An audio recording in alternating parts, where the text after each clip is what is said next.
Awesome, man. Well, let's talk about Outlaw Nights #1. And we need to do this spoiler free because as you were so kind to be a last to fill in this, I had a scheduling issue, and you were so kind as to jump right in here and hook a brother up. I didn't get a chance to get book #1, which do you have copies still right now, or are those? Oh yeah. Okay, all right, good. So I do need it to be spoiler free, but this story, it really started its life out as a screenplay, didn't it?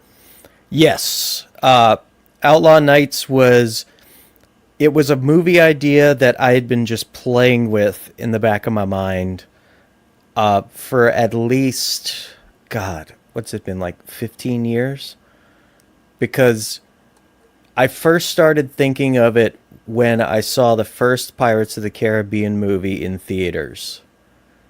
Because I really loved the first Pirates of the Caribbean, and I thought, like, I'd love to have this, I guess, this kind of pirate romanticism, but done in a cool, modern, high tech way, where it's like, you could have way more fun with the battle scenes than just cutlasses and one shot pistols. Right. No, I think that's amazing, and I am head over heels for space operas, and yours, from everything I've been able to find out about your world and everything, it's the universe you built is it's almost set up like the old west, where the further you go out, the more chaos reigns. Yes, 100%. Nice, man. And of course, far outreaches are called the Outland, which is awesome. I love that. And we start off in sort of a far off outpost on Perez, which is kind of an unimportant British outpost, if I'm not mistaken. Oh yeah, definitely. I think something's going on with your mic. You know, I, I'm having trouble hearing you a little bit. It's like kind of muffled. Oh, sorry Okay, about that. you're back. No, yeah, it's a British outpost that has basically no real strategic value, and it's got really almost nothing of value except for one little thing that almost nobody knows about, and it's what the pirates in issue 1 are after. Nice, and that is a spoiler that we can't talk about, right? Correct. Okay, and that sort of leads us into our main character, Cyrus Lawson. Tell us about him. Well, he is a very young guy. He's had a tumultuous upbringing, to say the least. The beauty is, I haven't really gone into his backstory just yet in the series, but I've got it all figured out. But basically, he's settled on this in this place. He's joined the colony guard there, so he's very heroic in his spirit, but at the same time, he's not looking for a lot of trouble. He's looking to be kind of like a small town cop. But yeah, right from the get go of issue 1, that little dream of his is ripped right from under him.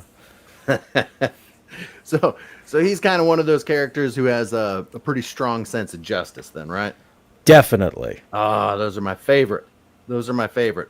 So then we go to sort of the next main character, and that is Ivory. He's the captain of the pirate ship Hazard.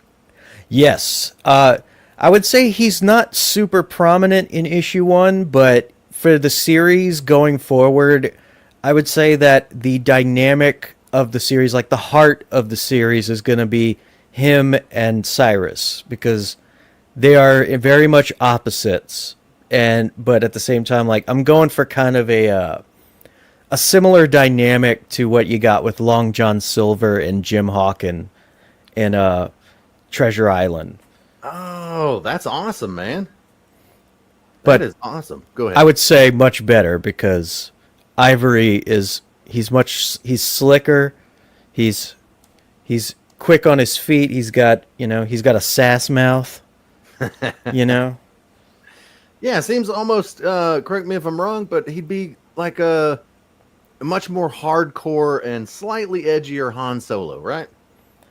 I would say I would say he's more badass than Han Solo. Right. Yeah, Although like that's going to offend people, but if Han Solo was like Rambo. Yeah, and plus, I mean, Ivory isn't going to get murdered by his son unceremoniously. Stop. Stop talking about fanfic. We do not discuss fanfic on this channel. That is too funny. So, mainly in this story, Cyrus is mostly going in the first one. Cyrus is mostly going to be dealing with Serpent, with the kind of the dynamic that they do, because Serpent's kind of a con man, right? Yeah, but I would say he doesn't really deal with him that much in issue one. Issue one is more like, I would say it's kind of a big action-packed exposition to the whole story. It's like a big old clash between him and the pirates. Nice. And so the comic Outlaw Nights, this is really all about escapism, right? Yes, I would say you're not trying to preach to me. You're not trying to tell me how to live my life. You're not trying to tell me what to believe. You are simply just telling me a badass story where I can slip into this universe and forget that real life mostly kind of sucks. I would say yes, but I would also say I think a lot of the situation in that world kind of reflects it's sort of a reflection of history as well as modern America, as well as where we could possibly be going. But I would say that the messaging is not ham-fisted. It's not meant to propagandize. It's just kind of, it's sort of like, the best stories are the ones that are relatable, but at the same time, they don't hit you over the head trying to make you think a certain way. But they do explore dynamics, because I would say that with the characters in this, there's not very many characters that I would describe as like, oh, they're fully evil, or this guy's fully good. It's like everybody's kind of a mix, I like that. That's nice. And so to kind of dig into the politics of how that world is, or that universe is happening, it's kind of like old colonialization, where each outpost, each planet is sort of owned by a country of Earth, right? And yes, they can only control so much the further it goes out. Oh, definitely. You've got it. Man, that's beautiful. You pinpointed it perfectly. It's the idea that I would say the governments of Earth in the future, which I would say is kind of relates to today, is that they're very authoritarian, they're very tyrannical, but it's that, like the further out you're going from Earth, it's like they're being stretched thin. So they can't get a clamp on all of it. Right. That makes all the sense in the world. Yeah, no, I am, when I was researching this, I'm super excited for book one, and the fact that book two is right around the corner, I can't wait.